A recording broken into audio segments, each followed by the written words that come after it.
Hai semuanya, kenalin nama aku Olivia Dwi Ansori.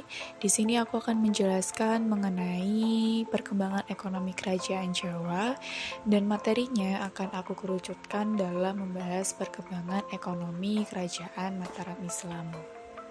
Nah, sebelum membahas lebih jauh lagi mengenai perkembangan ekonominya, alangkah lebih baiknya kita mengetahui kerajaan Mataram Islam itu seperti apa dan apa sih kerajaan Mataram Islam itu. Jadi, Mataram merupakan sebuah kerajaan yang terletak di antara Kali Opak dan Kali Progo yang mengalir ke Samudra Hindia. Hal ini memungkinkan untuk tumbuh dan berkembang menjadi pusat Kesultanan Mataram. Kerajaan Mataram bermula dari tanah perdikan yang diberikan oleh Sultan Adiwijaya dari Kesultanan Pajang terhadap Ki Pemanahan sebagai bentuk balas jasa karena telah membantu Sultan Pajang dalam menghadapi perlawanan terhadap Arya Penangsang dari Jipang. Tanah perdikan yang diberikan oleh Sultan Adiwijaya ini terhadap Ki Pemanahan masih dalam bentuk hutan yang dikenal sebagai Alas Mentau.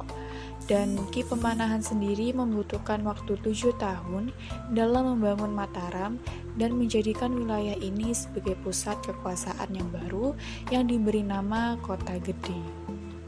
Nah, setelah mengetahui kerajaan Mataram itu apa, lalu di sini kita langsung saja membahas mengenai kondisi ekonomi kerajaan Mataram Islam kala itu. Jadi, penduduk di kerajaan Mataram Islam memiliki profesi yang beragam, seperti pejabat, tentara, petani, pedagang, peternak, pengrajin, dan lain sebagainya. Lalu dari sekian penduduk yang ada, mayoritas adalah berprofesi sebagai petani. Selain pertanian, perdagangan juga menjadi sektor penting yang sangat mendukung dalam pemenuhan kebutuhan sandang pangan penduduk di kerajaan Mataram Islam. Nah, di sektor pertaniannya sendiri, kerajaan Mataram Islam ini terletak di daerah pedalaman Jawa bagian tengah yang bercorak agraris. Berdasarkan laporan para dubes VOC lainnya, dikatakan bahwasanya di daerah pusat kerajaan Mataram Islam ini, khususnya di wilayah Surakarta sekarang, memiliki tanah yang sangat subur untuk ditanami padi. Di musim panen sendiri, banyak sekali orang yang sibuk mengetam padi.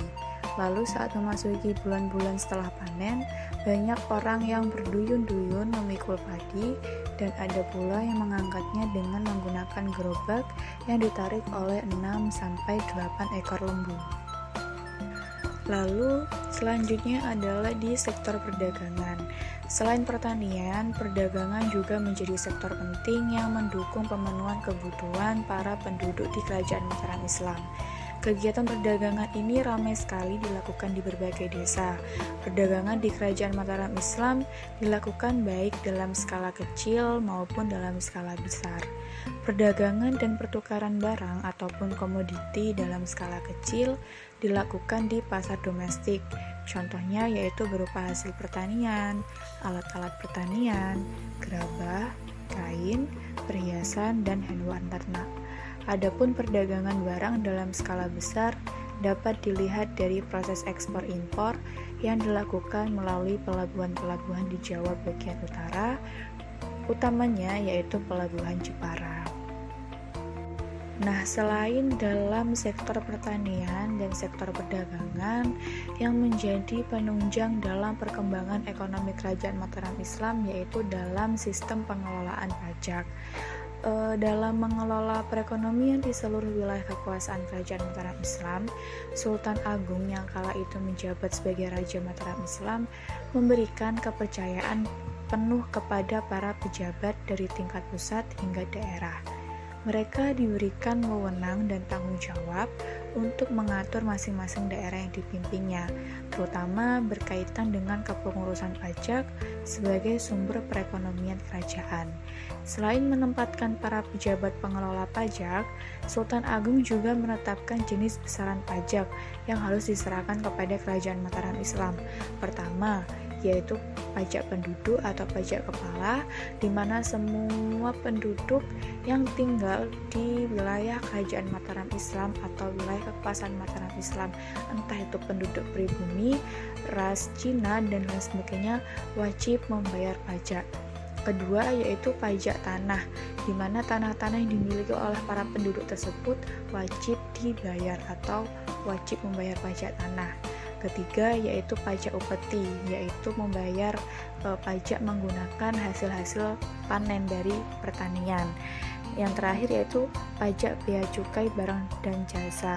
Pajak ini didapatkan dari kegiatan ekspor impor dari sektor perdagangan berskala besar. Nah, itu tadi penjelasan saya mengenai perkembangan ekonomi Kerajaan Jawa, khususnya dalam perkembangan ekonomi di Kerajaan Mataram Islam. Mungkin itu saja yang dapat saya sampaikan.